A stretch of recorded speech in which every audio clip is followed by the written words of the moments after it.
यह बात है महर्षि आयोधौम्य के आश्रम की। पूरे आश्रम में महर्षि की मंत्र वाणी गूंजती रहती है।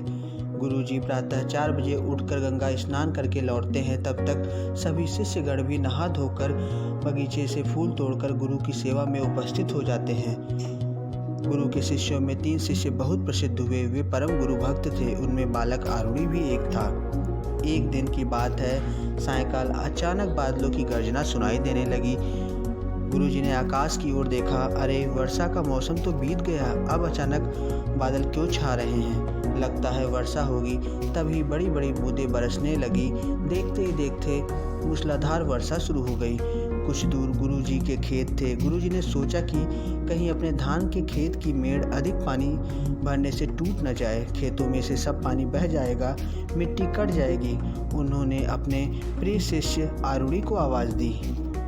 आरुणि उपस्थित होता है। गुरुजी बोलते हैं, बेटा आरुणि, वर्षा हो रही है, तुम खेत पर जाओ और देखो कहीं मेड़ टूटकर खेत का पानी निकल न जाए। जो आज्ञा गुरुदेव। गुरु का आदेश पाकर आरुणि चल पड़ता है। झमाझम पानी बरस रहा था। आरुणि भीगता हुआ दौड़ा जा रहा था। गुरुजी ने दूसरे शिष्यों की बजाय आरुणि को आदेश दिया, इसलिए आरुणि खुशी से फूला नहीं समा रहा था। उसके कानों में वर्षा की रिमझिम के स्थान पर गुरु की बताई शिक्षा गूंजने लगी। आरुणि ने देखा कि खेत की मेड़ एक स्थान पर टूट गई है तथा वहाँ बड़े जोर से पानी की धारा बहने लगी है। आरुणि ने टूटी मेड़ पर मिट्टी जमाकर पानी रोकना चाहा, किंतु बहता पानी मिट्टी को बहा ले जाता।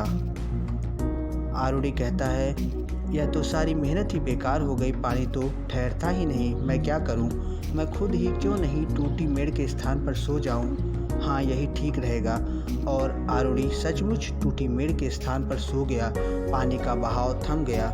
रात हो गई। चारों ओर अंधकार ही अंधकार। बादलों की गर्जना, झमाझम बरसता पानी, सर्द हवाएं।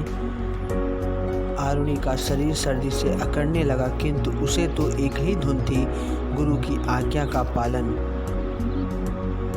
रात बीतती रही। बादल गरजते रहे, गीदड़ चीखते रहे। 1 घंटा 2 घंटा इस तरह से करते हुए पूरी रात बीत गई। आरुणि रात भर खेत के सहारे सोता रहा।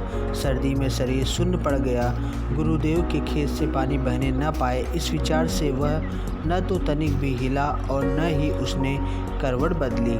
शरीर भयंकर पीड़ा में होते रहने पर भी सचमुच गुरु का वह स्मरण करता रहा और रात भर पड़ा रहा। चिड़ियाँ चहकने लगी। मुर्गे ने सुबह होने की सूचना दी। गुरुजी नहा धोकर आश्रम लौट आए। सभी शिष्यगण रोज की तरह गुरुजी को प्रणाम करने पहुँचे।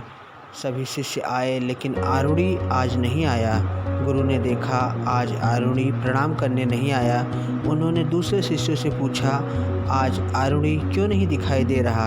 एक शिष्य ने याद दिलाया, गुरुदेव, आरुणि कल संध्या समय खेत की मेड़ बांधने गया, तब से अब तक नहीं लौटा।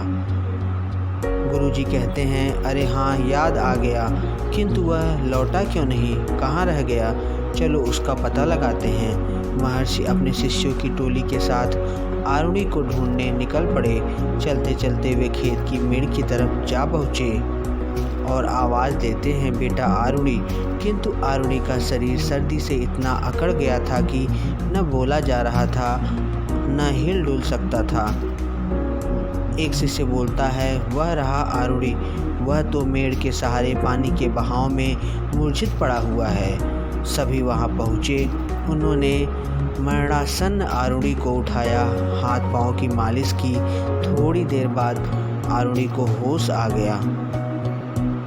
गुरुजी ने सब बातें सुनकर उसे हृदय से लगा लिया और आशीर्वाद दिया, बेटा आरुणि, तुम सच्चे गुरु भक्त हो, तुम्हें सब विद्याएं अपने आप ही आ जाएंगी। जगत में आरुणि की गुरु भक्ति सदा अमर रहेगी। सभी बालकों ने आरुणि को कंधों पर उठा लिया।